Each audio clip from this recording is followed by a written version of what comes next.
जोहार। अभी हम घाटशिला विधानसभा क्षेत्र में हैं और घाटशिला विधानसभा क्षेत्र का चुनावी दौरा चल रहा है। तमाम जितने भी पार्टियां हैं अपने अपने कार्यकर्ताओं के साथ पूरे जोर आजमाइश लगाए हुए हैं इस चुनाव में, क्योंकि ये उपचुनाव है। और आपको बता दें कि 2019 से लेकर 2024 तक 6 उपचुनाव हुए हैं, जिसमें से 5 इंडिया गठबंधन ने जीता। सिर्फ एक सीट था जो रामगढ़ का, उसको आजसू ने जीता था। लेकिन इस बार मुकाबला त्रिकोणीय है। एक तरफ इंडिया गठबंधन है, दूसरी तरफ एनडीए है और तीसरी तरफ पिछले विधानसभा चुनाव में रामदास मुर्मू को 8000 वोट मिली थी और उसके साथ रामदास सोरेन को 98,000 वोट और बाबूलाल को 75,000 वोट। आंकड़ा काफ़ी डिफरेंस 22,000 का था और जेलकेम के संतोष महतो है 90,000 वोट का अंतर है। क्या हाल है?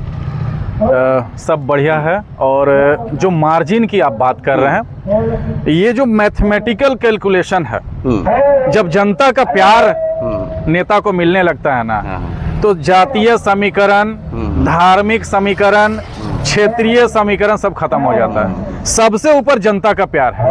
और चारों प्रखंड में हमारी मूवमेंट है, हमारी टीम के लोग चारों प्रखंड में ग्राउंड रियलिटी चेक करके बता रहे हैं आपको। और देखिए, मतदान पेटी खुलने के बाद नतीजे क्या आते हैं ये तो ईश्वर जानता है, और परिणाम, चुनाव परिणाम आने के बाद सब कुछ सार्वजनिक हो ही जाता है।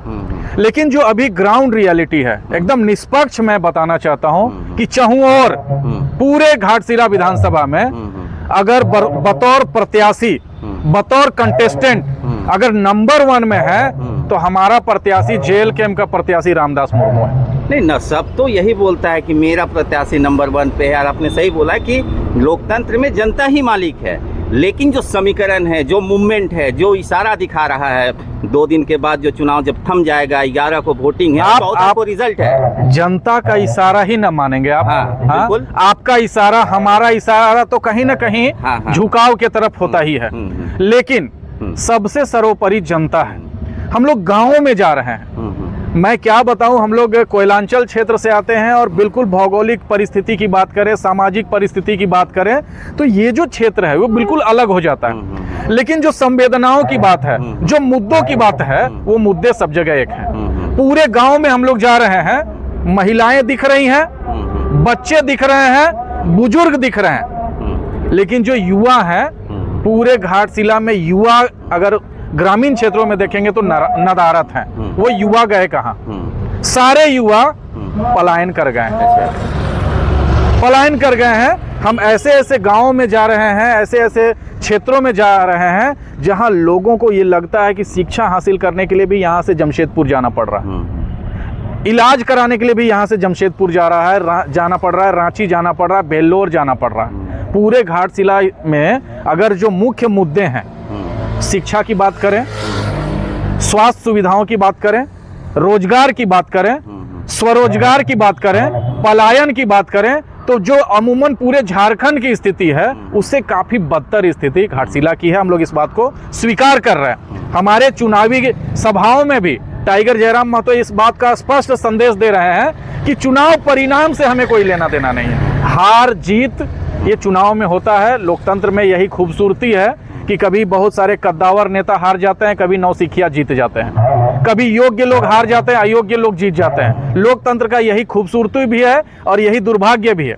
लेकिन हाँ, हम हर एक चुनावी सभाओं में हमारे सुप्रीमो इस बात को दोहरा रहे हैं कि चुनाव परिणाम चाहे जो हो, लेकिन जो हमने कनेक्टिविटी घाटशिला के साथ डेवलप किया है, जो यहाँ के लोगों का दर्द हम लोग देख रहे हैं, उनके चेहरे पे जो निराशा और हताशा देख रहे हैं, उसको दूर करने के लिए हम लोग चुनाव के बाद भी कमिटेड रहेंगे। और हमारा पूरा एफर्ट ये रहेगा कि घाटशिला में जो भौगोलिक परिस्थितियों के आधार पे, सामाजिक परिस्थितियों के आधार पे शिक्षा बैक में है। अच्छा, एक चुनाव परिणाम कुछ भी हो, लेकिन जेल कैंप की महिला समिति का क्या स्थिति है? महिला समिति की बहुत अच्छी मतलब स्थिति है। अभी बहुत सारी महिलाएं हम लोग क्षेत्र में आए हुए हैं और जोर शोर से हम लोग चुनाव प्रसार कर रहे हैं। चलो, एक दीदी भी हैं, क्या मुख्य मुद्दे क्या हैं जेल कैंप के? कौन से ऐसे मुद्दे हैं जो जनता के बीच में आप लेके जा रही हैं? हमारा पहला मुद्दा है कि यहाँ के बच्चों को शिक्षित करना है, हॉस्पिटल का मतलब व्यवस्था करना है, स्कूल का व्यवस्था करना है, यही हमारा जेलकम पार्टी का मेन मुद्दा है। तो सरकार तो दावा करती है कि स्कूल है, अस्पताल है, महिला सम्मान योजना है, बहुत सब कुछ योजना है, दिक्कत क्या हो रही है? सम्मान सबको मिलना चाहिए। हम लोग भी माताओं का सम्मान करते हैं, मातृशक्ति से ही पूरा सृष्टि का संचालन होता है। हम किसी सरकारी योजना या किसी योजना के बारे में कोई स्पेशल कमेंट नहीं करना चाहते हैं, लेकिन जो ग्राउंड रियलिटी है, आपकी रिपोर्टिंग भी है, आप पूरा क्षेत्र में कमिटेड होकर आप लोग रिपोर्टिंग करते हैं, और जो आपका चैनल है वो निष्पक्ष पत्रकारिता के लिए जाना जाता है। आपने भी क्षेत्र का दौरा किया होगा, क्या लगता है कि जो सरकार के दावे हैं घाटशिला के धरातल पे हैं? नहीं है। शिक्षा की स्थिति बदतर है, ये बात हमें सबको एक जिम्मेदार झारखंडी होने के नाते हम लोगों को इस बात को स्वीकार करना होगा कि घाटशिला में शिक्षा की स्थिति ठीक नहीं है, स्वास्थ्य सुविधाओं की स्थिति ठीक नहीं है, और रोजगार के लिए यहाँ के लोग पलायन कर रहे हैं। ये 3 मुद्दों पे हम सभी को एकमत होना होगा। और एक चीज और बताना चाहता हूँ, ये जो चुनाव का पर्व होता है, ये निर्णय करने का पर्व होता है कि आपको कौन सा प्रत्याशी आपके समस्याओं से निदान दिला सकता है, निजात दिला सकता है। तो हम तो यही अपील करना चाहते हैं, शिक्षा, स्वास्थ्य, रोजगार और झारखंड में झारखंडियों को मजबूत करने के मुद्दे पे जेएलकेएम पार्टी चुनाव लड़ती है, और इसी मुद्दे पे झारखंड की जनता का समाधान किया जा सकता है, इस बात का हमें अडिग भरोसा है। तो इस बार भी वोटिंग इसी पैटर्न पे होना चाहिए। कुछ युवा साथी हैं, युवाओं के क्या सोच है? जयराम युवा नेता है, डुमरी से पहली बार चुनाव जीत के आए हैं, आपके सुप्रीमो, आप लोगों की क्या सोच है? देखिए, सोच तो हमारा बढ़िया है कि यहाँ के युवाओं को पलायन न करना पड़े। अच्छा। जैसे हमको मिला है पावड़ा नरसिंहगढ़, वो पंचायत हमें दिया गया है, उसमें 10 गाँव, तो हमने 2 दिन में लगभग 7-8 गाँव कवर कर लिया है।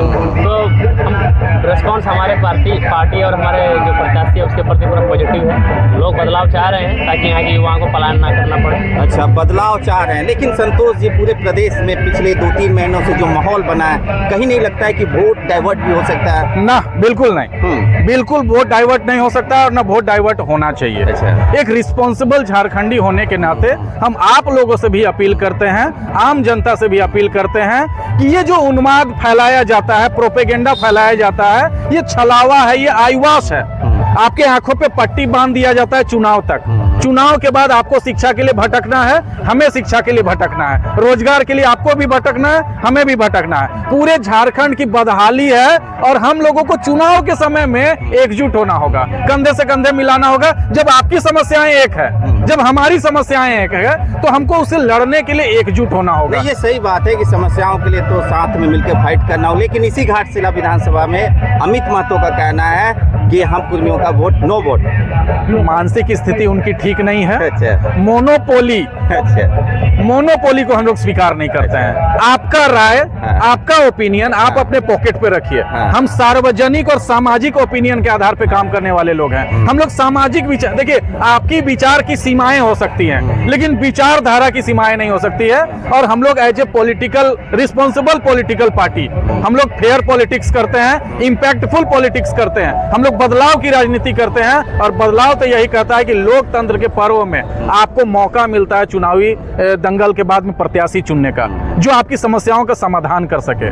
तो हम उनके विचार से बिल्कुल सहमत नहीं है। उनका मानसिक स्थिति ठीक नहीं है। कभी उनसे मेरा 2-4 हो तो हम सवाल उनसे भी पूछना चाहेंगे, लेकिन जो घाटशिला के लोगों से हम अपील करना चाहते हैं कि किसी भी प्रोपेगेंडा में, किसी मोनोपोली के शिकार होने का ये समय नहीं है। 5 सालों में आपको दोबारा मौका मिला हुआ है। 5 साल का जो कार्यकाल होता है उसमें दोबारा आपको मौका मिला है। हम इसको सुखद या दुखद नहीं मानते, लेकिन आपको मौका तो दोबारा मिला है। इस मौके को आपको इनकैश करना चाहिए। इस जो अवसर है इसको आपको खोना नहीं है। एक योग्य प्रत्याशी के रूप में आपको रामदास मुर्मू का समर्थन करना चाहिए। चलिए, आप सुन रहे थे संतोष महतो अपनी पूरी टीम के साथ लगातार घाटशिला विधानसभा के तमाम प्रखंडों में पूरे जोश से प्रचार प्रसार कर रहे हैं। लोकतंत्र का पर्व है, और ये लोकतंत्र है। लोकतंत्र में हर किसी को वोट देने का अधिकार है, और अपने विचारों से वो स्वतंत्र है। तमाम जानकारियों के लिए बने रहिए झारखंड न्यूज़ 9 पे। तब तक के लिए जोहार।